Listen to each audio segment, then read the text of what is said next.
Como você que está nos vendo sabe, 5 anos atrás houve o golpe midiático, parlamentar e jurídico, né, que derrubou, que deu o golpe que virou o impeachment da presidenta Dilma.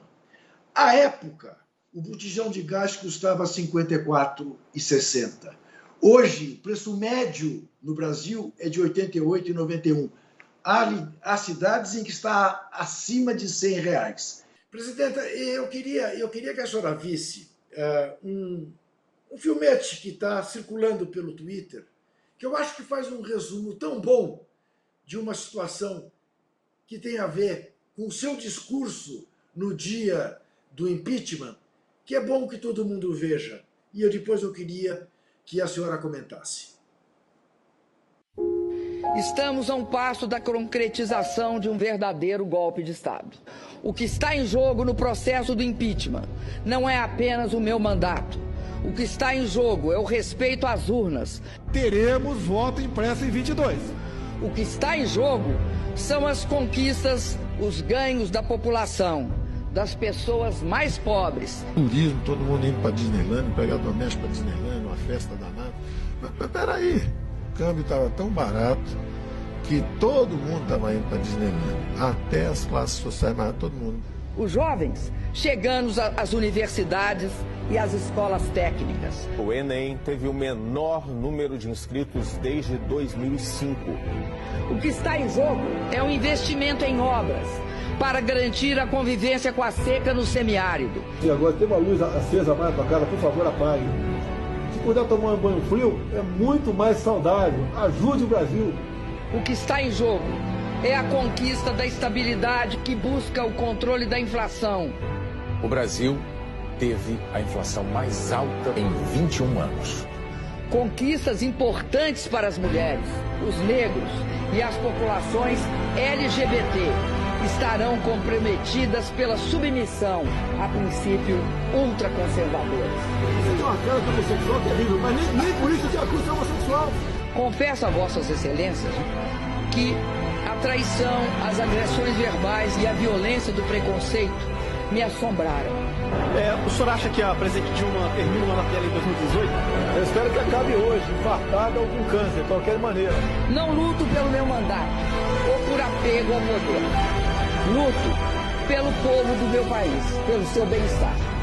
Você não come água quando você levou. Quando alguém invadir sua casa, dá tiro de feijão nele. Lutei por uma sociedade onde não houvesse miséria ou excluídos. Chefe, o Brasil está quebrado, chefe. Eu não consigo fazer nada. Quem acredita, luta. A minha especialidade é matar, pô. Sou capitão de artilharia. Vai comprar vacina, só manda aqui na casa da tua mãe. Todos nós seremos julgados pela história.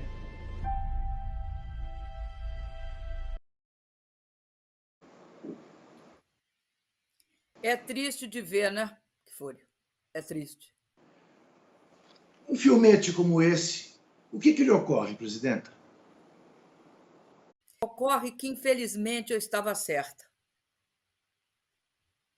Ocorre que esse desastre que aconteceu no país estava escrito, era visível naquele momento. É óbvio que você tinha uma conspiração de silêncio da mídia para que não se visse isso. Tanto é que é interessante que, em nome a mídia brasileira, a Globo, a Folha, né? Enfim, os jornais que são controlados por em torno de 6 famílias, os canais de televisão juntos, eles ocultaram a situação real do país. E eles transformaram, né, um momento que o Brasil estava passando, que era um momento de crise internacional e que estava propagando para dentro do Brasil, transformaram no caos, né?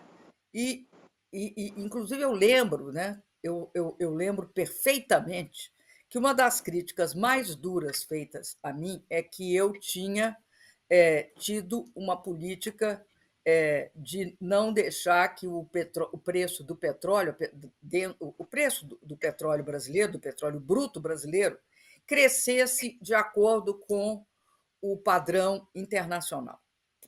Uma vez que nós controlamos o petróleo, O que aconteceu foi que você teve, naquele momento, uma situação de conspiração. E essa conspiração tinha claro um objetivo. O objetivo era assegurar as condições para enquadrar o Brasil econômica, social, política e geopoliticamente ao neoliberalismo, ao padrão neoliberal.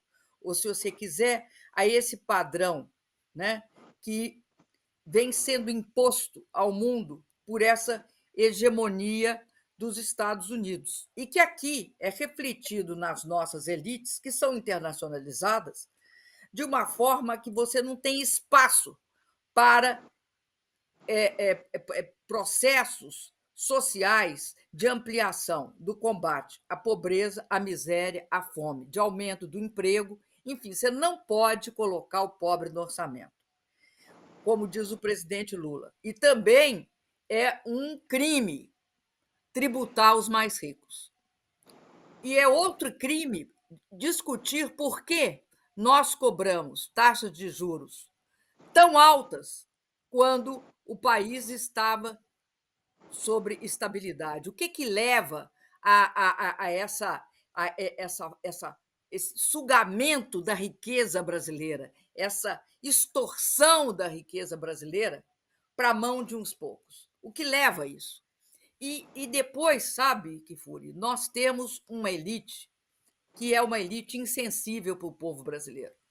E eu tendo a achar que essa insensibilidade, que aqui bate todos os recordes, você tem insensibilidades de elites em relação ao povo de outro país, de outros países, aliás. Eu estava lendo hoje um artigo do Ângelo Capovilla sobre a elite e aqueles que dirigem os Estados Unidos. A insensibilidade aqui, eu acho que ela extrapola, ela tem origem, eu acredito, ela tem origem na escravidão, numa forma pela qual a elite brasileira jamais respeitou a população do país, jamais respeitou o povo do país, jamais teve qualquer interesse por ele. É isso que você vê, por exemplo, nessas falas do Guedes. Então, eu acho que as palavras que eu fiz no Senado aquele dia foram palavras que refletiam a luta desde 2003 que o PT travou para governar o Brasil, né? Todo o cerco ao presidente Lula, todos os preconceitos que queriam desqualificar o presidente Lula como gestor, que se mostrou um gestor fantástico, e que, além disso, era um político, né, excepcional, que levou o próprio Obama a reconhecer, né, que ele era o homem. E tudo isso marca esse momento do país. E aí, eu só quero concluir dizendo o seguinte, aí não vamos esquecer que nós optamos, naquele momento de unipolaridade, por uma política externa multipolar. Tanto é assim que participávamos dos BRICS, tínhamos relações com a África, com toda a América Latina, prioritariamente, e mantínhamos uma relação qualificada, ou seja, de nível não subalterna, não submissa, com os países europeus, o Japão e os Estados Unidos. Então, nós fomos devidamente enquadrados.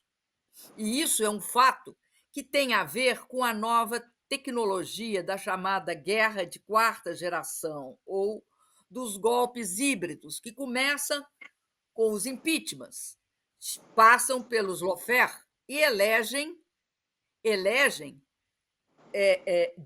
ultradireitistas, como foi com o caso do Bolsonaro, insensíveis completamente, desligados completamente dos destinos da população desse país. E a gente, que era a sexta economia, hoje, né, nós caímos vários pontos. E somos um país que não tem respeito nenhum da comunidade internacional. O Brasil sempre foi chamado, sempre liderou as conferências do clima. E hoje sequer é chamado. E se for chamado, é secundarizado.